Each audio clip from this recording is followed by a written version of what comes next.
Meet Rob Nelson, talk show host. Because you got the 70s thing going there.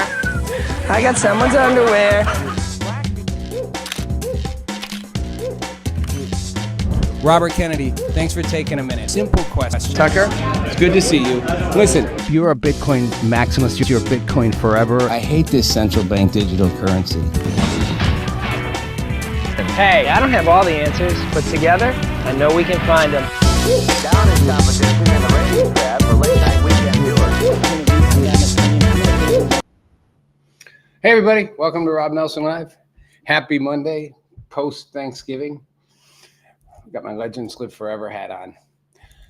You know, we're going to talk about a couple legends here. Donald Trump may be a legend in the making. Elton John is a musical legend. I'm going to argue Joe Biden's going to be a legend for being the worst president ever. Isn't it funny that Nancy Pelosi talked about he should be on Mount Rushmore? And people actually bought it? It's like, really? I mean, even if he was a decent president, Mount Rushmore is a big, a big thing, right? You got to be up there with the greatest. Like, he's like Lincoln. Biden was nothing like Lincoln. Biden was nothing like any other president we've ever had. I think he officially, it's like the 32nd team in the NFL, the worst team out there. I think it's hard to argue that administration was anything other than an absolute train wreck, especially when you consider this, that his whole point was to come in and be the alternative to Trump, right? That was his strong selling point. You don't have to see me. I can be hiding in the basement. It ain't even so much about what I'm going to do, is that I'm not going to do what he did. 4 years later, he's back in office. So how did that work out? People liked your alternate to Trump so much that they reelected him, made him the only president ever to win an election, lose an election, and go on to win another one. The only president in history. There have been two-term presidents. There's never been a president who won, then lost, then won. Joe Biden's like a legend for making Donald Trump a legend.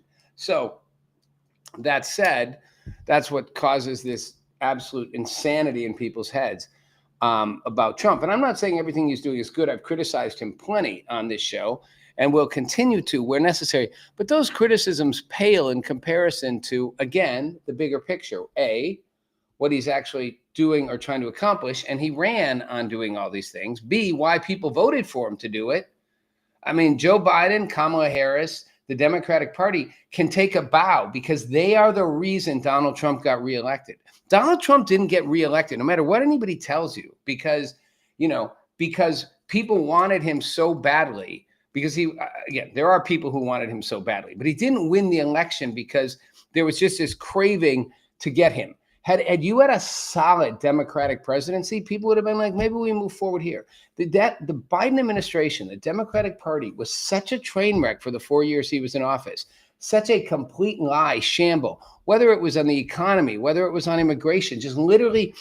Remember when they were like, the borders aren't open and people were flooding over it, like flooding over. You could see lines of people. People would be like, we got the call in Mexico. We got the call in Latin America. Come to America.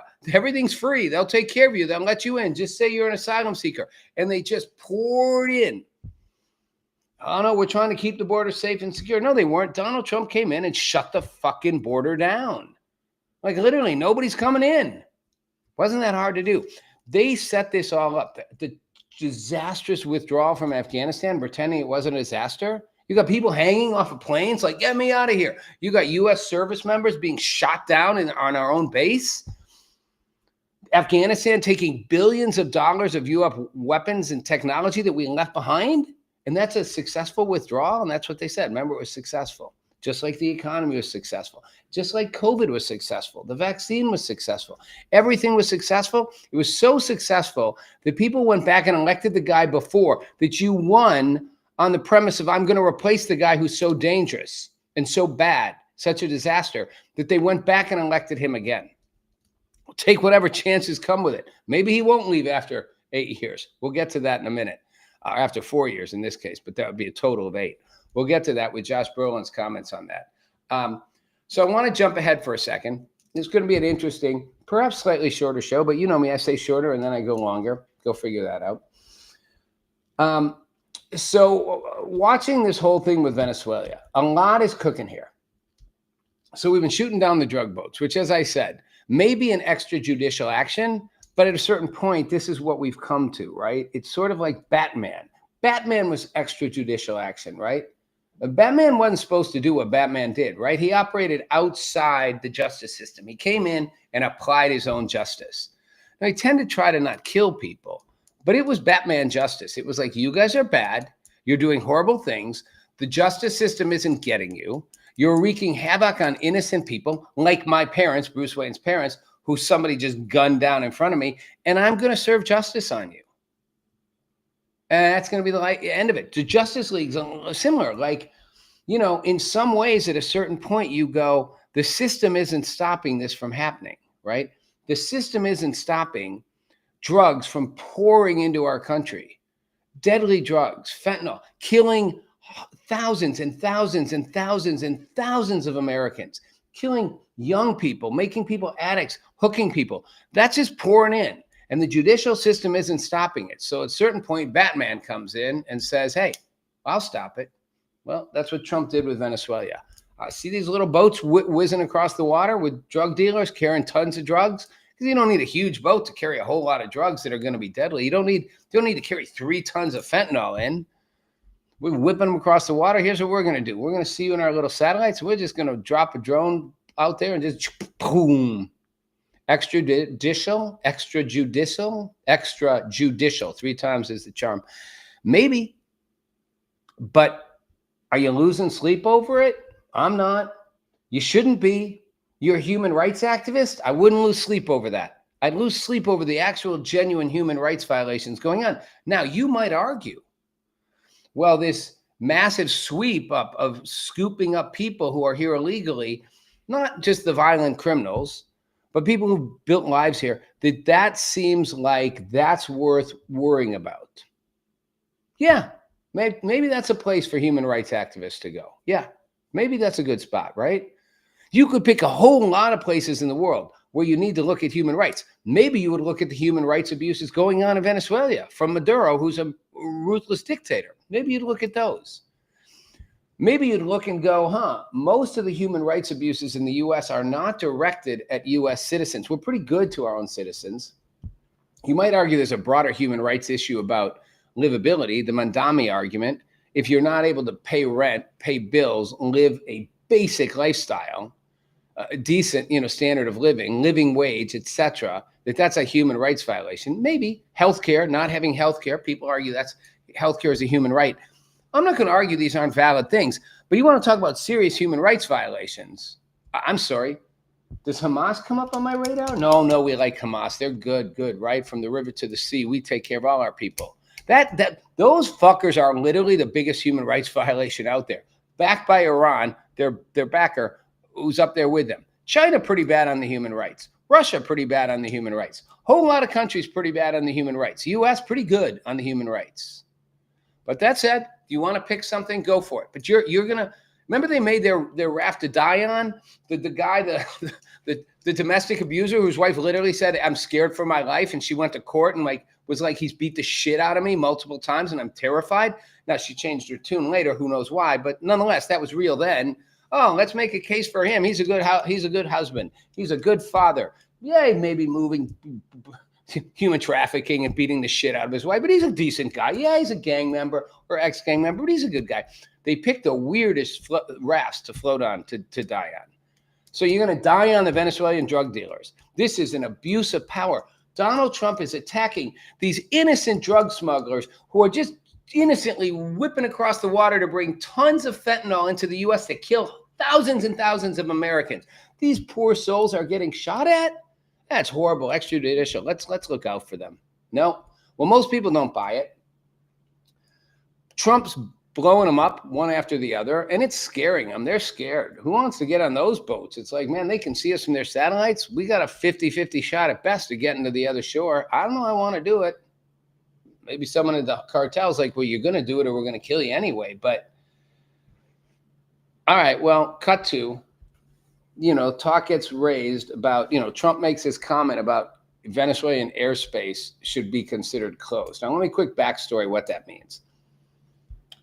When Trump says the Venezuelan airspace should be considered closed, this is not an act of him being like a monstrous totalitarian dictator like some knee-jerk reactionists might think. This is an act of him warning domestic commercial flights, stay out of Venezuelan airspace because we're going to be doing stuff and we don't want people to get killed. We don't want civilians to die. This is a very veiled and not so veiled warning to the airlines. Don't fly over Venezuela. Not because we're going to shoot you down, because we are going to be taking military action. And we don't want your planes in the sky with innocent people on them and something bad happens. So take a note from us. Wink, wink, nod, nod. You should consider Venezuelan airspace closed. Do not fly over it. This is not meant to punish Venezuela to be like, see, we're going to stop tourists from coming in. No. It's meant to literally tell the airlines, don't fly over Venezuela because there's going to be some military action going on, and you do not want your commercial airliner with 270 people getting stuck in the middle of that. That'll be 270 casualties. It should not happen. So people picked up on that. We're going, what is Trump planning? Well, Trump is planning a regime change. He is planning to get rid of Maduro and take out the drug cartel once and for all. Now, let's back up a second. Maduro is a ruthless dictator who has destroyed the Venezuelan economy. He's destroyed it. Venezuela 20 years ago even was one of the most prosperous. It was like the shining star of Latin America. It was one of the most prosperous, successful democracies. Its military was strong and vibrant. Its economy was booming. Maduro literally kicked the shit to the can. I mean, that's a phrase I just made up. Kick the can to the shit? I don't know. He destroyed it. And he basically came in, sucked the blood out of it, partnered up with the cartel, but in general with the Cartel de las Solas, which, and basically made a ton of money, paid off all the cronies, ran drugs, didn't give a fuck about the country. The Venezuelan military is, and we'll get to that in a second, is literally a joke. It was not huge to start with, but reports are that it's disabled. Like nothing's been maintained.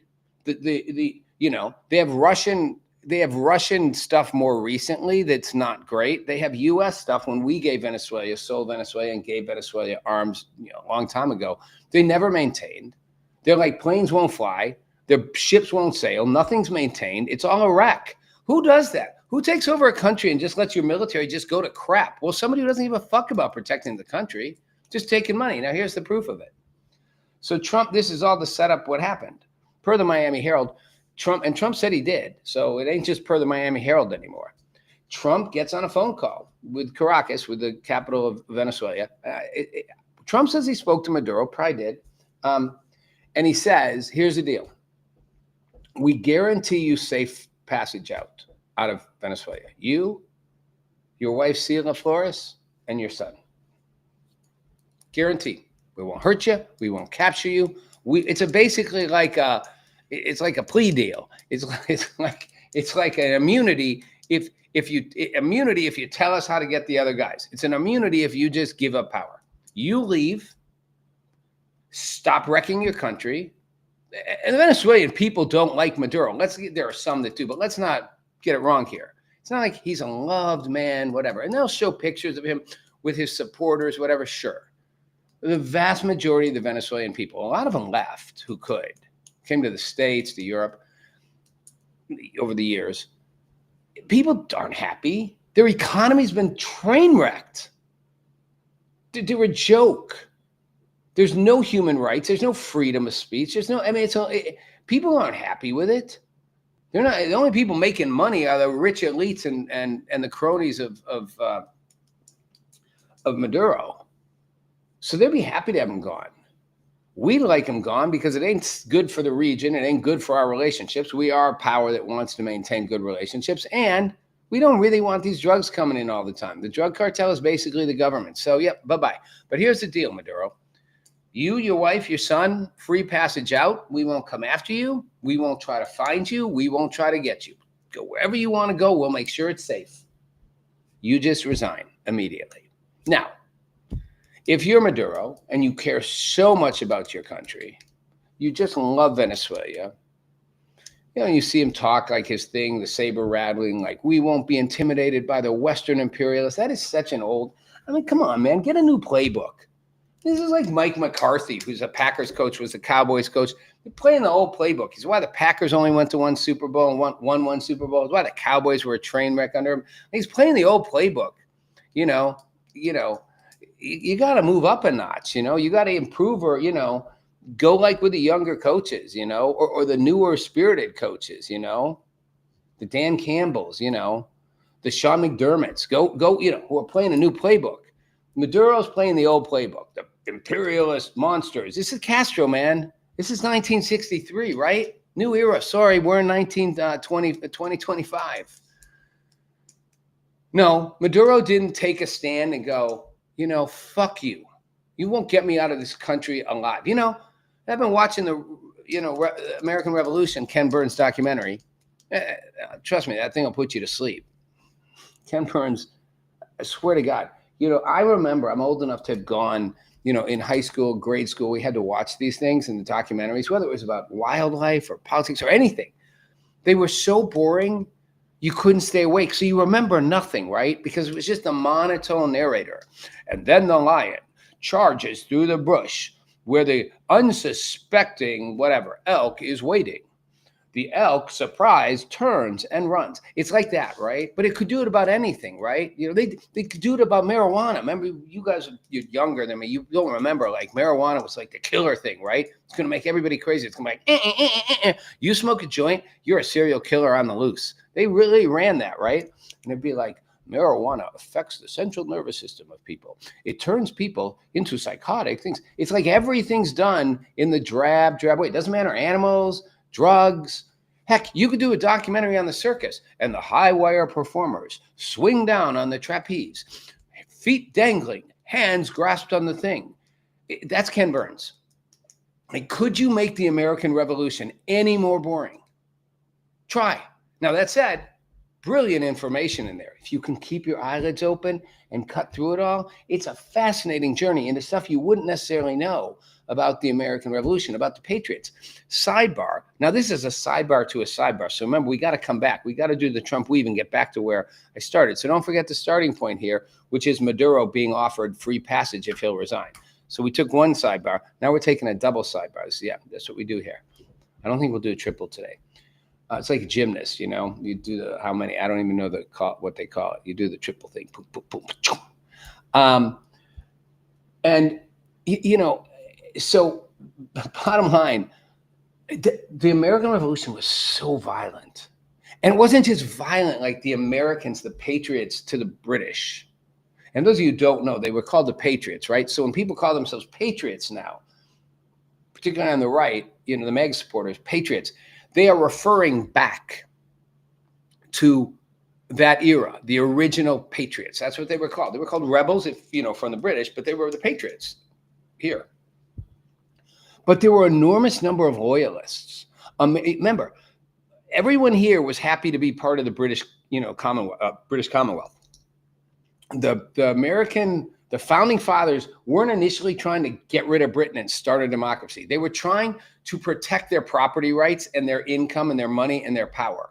And when Britain wouldn't let them, when Britain kept punishing them financially, taxing them, putting a standing army on US soil, which was British soil, but like we're British subjects, why do you have a standing army on top of us to like keep us in check if we what? They got pissed. And they pushed back. And Britain, the King James, was stupid about it. Well, he was stupid. He was the most powerful, you know, empire in the world. He didn't think this little uprising in the colonies would mount to much. I'll bring over 15,000 troops and put it to bed. He didn't count on who the American colonists were. But let me be clear. They weren't starting the revolution to have a revolution and start a democracy. As someone in the documentary says, a historian, they didn't try to make a democracy. The democracy made itself. They provided the conditions and it came there. They wanted to simply protect their property rights, their power, their independence. They would have happily made a deal with Britain and like been like, let's move forward now. You take your foot off our neck. Britain was like, no, we keep our foot right where we want it. And you do what we said. You're our loyal subjects. And they're like, well, fuck you. So we'll fight. And Britain thought, fine, we'll wipe you out. The Patriots were like, no, you won't. But remember, there's still half the colonies are loyalists, people who still believe in being British. They didn't want the foot on their neck either, but they don't want a declaration of independence. So you got the patriots and the loyalists. Those two fought like this, and the patriots, they were hard ass. Man, they'd go terrorize these people. They'd go get the loyalists, they'd beat them up, they'd kill them, they'd threaten them, they'd scare them, they'd burn their shit to the ground. I mean, it was violent. This was the first civil war within our own country, within the colonies. As we were becoming the United States of America, you had the loyalists and the patriots at each other's throats. And the patriots were more badass, but they were the Antifa, man. They were like, we are taking you out. The mobs would come in, mob rule. We will burn your shit down. We will stab you, kill you, threaten you, beat you up, scare you, chase you out. Like, it was bad. Forget about the violence between the British and the patriot troops. That was a sidebar, but it's how violent we are. We're a violent society. People will say, why is America so violent? Well, look at where we started. Okay, sidebar 3. The founding fathers weren't really interested initially, as I said, in a democracy, and they certainly weren't interested in extending it to everybody else. John Adams, who I've grown to love, I think he truly is the core of the revolution in many ways. Without him, there is no revolution, and he was the second American president. John Adams wrote, like, you don't want to not trust this democracy to women. And Abigail Adams was like the most powerful. Like, she is the first lady who was like a co-president. She's probably the only one. Then Hillary. And she was smart. She was sensitive. She was as smart as he was, and he trusted her with every decision. But he was like, women can't be part of this, and you can't have the working class, those workers, do it. This is meant for us elite property owner men to run. It was a republic with a limited democracy. They did, however, lay a roadmap that would let us build a beautiful democracy on top of it. And we've expanded those rights and things till 1920, whatever, for women to get suffrage, the right to vote, to 60s for black people, you know, I mean, and even then it was a two-tiered society, you know, so, but just to be clear, their premise wasn't to do this to start with. It happened. And their premise was to protect their own property and their own self-interest. Just keep that in mind, everybody, when you do your history. And, you know, that's where you could read Harold Zinn, A Revisionist History of America, and realize what he was talking about. Wrote it in the 70s. Lefty book, but I recommend conservatives read it as well. All right, that's my triple sidebar. I'm coming back to Maduro.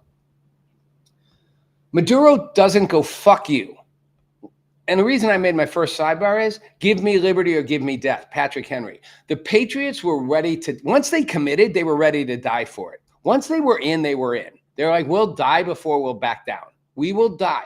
We won't lose our property. We won't lose our livelihoods. We will lose our slaves, because so many of them were slaveholders, which sucks, but it's a fact. Washington had like 350. And we will lose our lives before we will back down. So I'm Maduro. I'm like, you come into Venezuela, and you kill me here before I leave my country.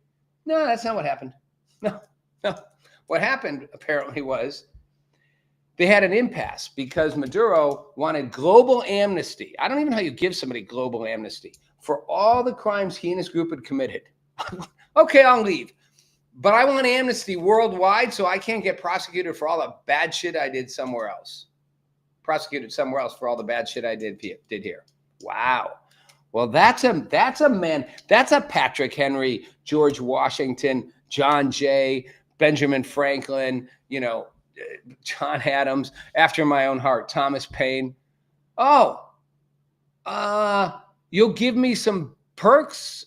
Okay, then forget the fight thing. No, Maduro isn't give me liberty or give me that. Doesn't give a fuck about Venezuela. So they said no. And then the second thing, he wanted to have his people retain control of the armed forces, which I guess is kind of what happened in Nicaragua in the early 90s. And in return for letting us keep control of the armed forces, and I get global amnesty for all my crimes, we'll allow free elections. Oh, I see. Okay. How free will those elections be when you control the military? I got a lot of faith in that. That's like having faith in Putin, like I'll stop shooting. Just give me what I want, right? I promise I'm not going to do a Putin sidebar because I don't have time, but I could address that later. Okay, just a quick sidebar. He might stop shooting, but it's only temporary. He's going to plan another attempt to do this and take more ground later. Ukraine knows that. That's why they're scared to give up territory that he doesn't already have in Donbass and stuff, and Crimea, but particularly Donbass, because it's like he'll just use it as a staging ground in a few years. Thus, the importance of security guarantees. So we make sure that he can't. And if he does, he'll pay a price. But that's a war to be fought later.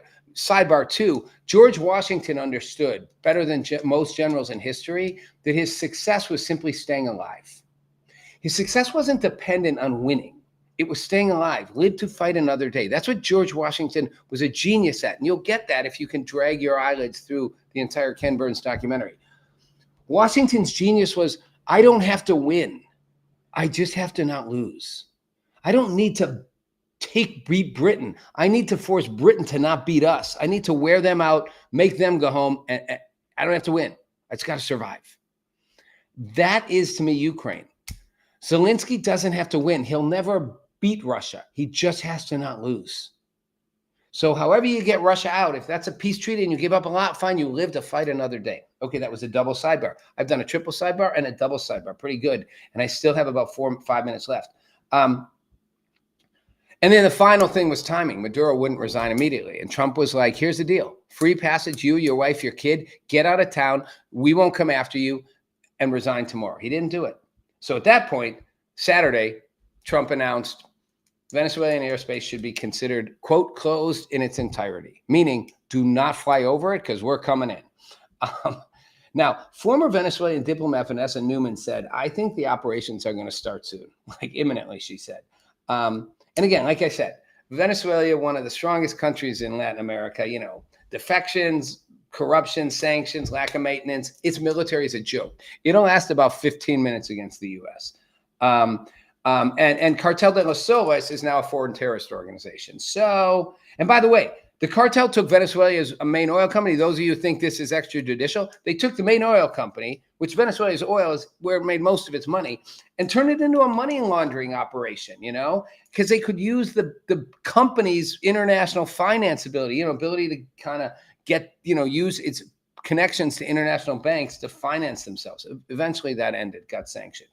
But then they used Venezuelan jets to fly in the drugs. Pilots were making a fortune, and they were killing anybody who got in the way. It disappeared them. So, they used that, the government and whatever military they decided not to let just deteriorate to run a giant drug operation to Europe and us and poison everybody. So if you think Trump's wrong, think again. And by the way, the European Parliament, which is pretty lefty, pretty liberal, actually voted, I think last year, designating the Cartel de las Solas as a terrorist organization as well. So that said, I'm going to jump to the conclusion of all this. I'm going to skip over some stuff. We're going to skip over all my second tier things because we're going to stick to the big one here, which is how we see people. Then I'm going to have a little fun summary that gets you back to Trump, for those of you who love or hate him. George Clooney, who's 64, revealed that he almost got the role of JD in Thelma and Louise, the role Brad Pitt got.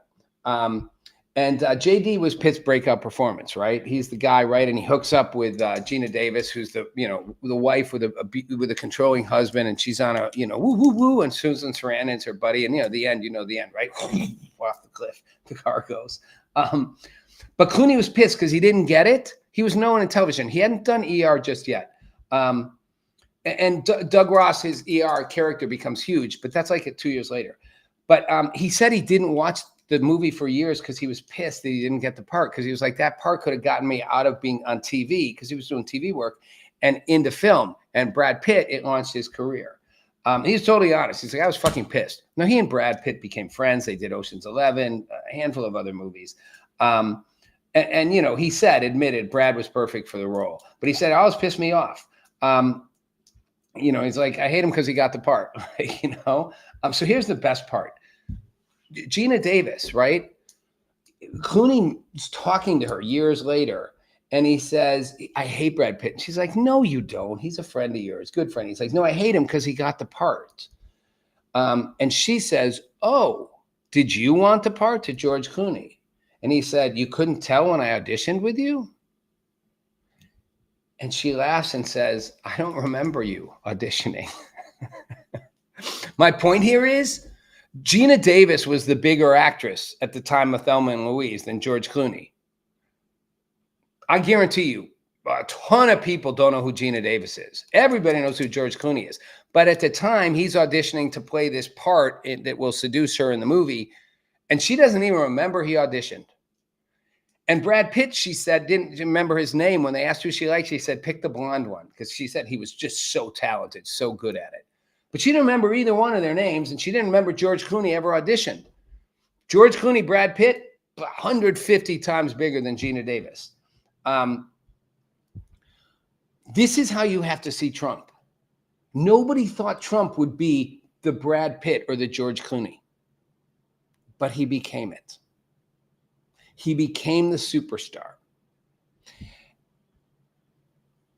And it's an interesting thing to keep in mind. I promise I'd bring Josh Brolin into it, because Josh Brolin, remember, wrote like Trump would be a disaster. He was like, he'd be the worst thing ever. And he said he's not scared of Trump because it's not who he is. He's like, I've known him a long time. And he's like, he's a genius at marketing. He understands what the general population's weaknesses are, and he fills it in, And he's like, I'm not scared, because even if he says he's not going to leave, he will. Which is interesting, because he said, I know a different guy, the Bill Maher thing. We don't have to worry Trump's going to stay forever. He's not George Washington going to do the noble thing and whatever, like do it for the good of the country, but he ain't staying. He'll leave. He's not going to be an emperor for life. Okay, and last thing before I go. But remember, be careful, because Trump's power is partly because nobody thought he'd be that guy. They mocked him in 2015 when he was going to run. They mocked him mercilessly. And remember the thing, and it was the award ceremony, and whoever it was, Seth Meyers, whoever said, please, Mr. President, please run, or Mr. Trump, please, heard you want to run for president, please do. And everybody laughs. It's like, please do, because then Hillary will win. Well, Trump doesn't forget that stuff. And now he's the guy. Now he's the Brad Pitt. Okay, last thing is, I'm going to wrap this up. This is not a full sidebar, but it might be a half sidebar. Elton John said, if Donald Trump wants to be remembered as the greatest president, one of the greatest of all time, which is interesting that Elton John's even going to put that out there. Now, he might just be trying to play up to Trump's ego, but he's saying he could be one of the greatest presidents of all time, which is interesting for someone like Elton John to admit. All he has to do is end AIDS. Now, I don't mean that facetiously, like all he has to do. AIDS is probably one of the diseases that could be ended in most people today's lifetimes, including older people's lifetimes. And, Elton John has the AIDS Foundation, and Lindsey Graham, for example, other Republicans have really supported it, right? We're no longer in the Ronald Reagan era where it was like ending AIDS is bad. It's gay people. We're going to look away from HIV. And Republican lawmakers are like, yeah, let's end AIDS. This is a scourge. Let's get rid of this. We've all accepted, gay people, whether you're Christian or not Christian, whatever, like it's part of life and it's all good. And, Scott Bessent, this Treasury Secretary, is openly gay. Like, it's like Republicans are like, yeah, let's end AIDS. And it's bipartisan. So Elton John's like, this is the only disease that can be cured in a lifetime. And Trump maybe solved the peace problem, he said. But if he wants to go down as one of the greatest presidents in history, if he ended AIDS, that would really be a feather in his cap. Interesting how these alliances will form. Trump has said we could end AIDS by 2030. I wonder if Trump's going to up the ante on that. And if he does, one of two things will happen. First of all, people will say he didn't do it, or I guess AIDS shouldn't have been a priority, should have ended cancer. Or a whole lot of people who would otherwise be on the lefty side of things will be, well, this guy ended AIDS. Maybe he will get my vote. Well, since he can't run a third time, maybe who's ever after him will. I'm not sure. That's it. This was the Sidebar Show. I'm Rob Nelson. Legends live forever. Be a legend in your own mind. I want to be a legend in my mind. And nobody else goes on Mount Rushmore, including Donald Trump. All right, have a good one. I will see you on Wednesday and Friday. And I think David Goxian is going to join me on Friday, so that'll be fun. We'll talk a lot about Bitcoin. All right, take care. Have a good night. Meet Rob Nelson, talk show host. Because you got the 70s thing going there. I got someone's underwear. Robert Kennedy, thanks for taking a minute. Simple question. Tucker, it's good to see you. Listen, You're a Bitcoin maximalist. You're Bitcoin forever. I hate this central bank digital currency.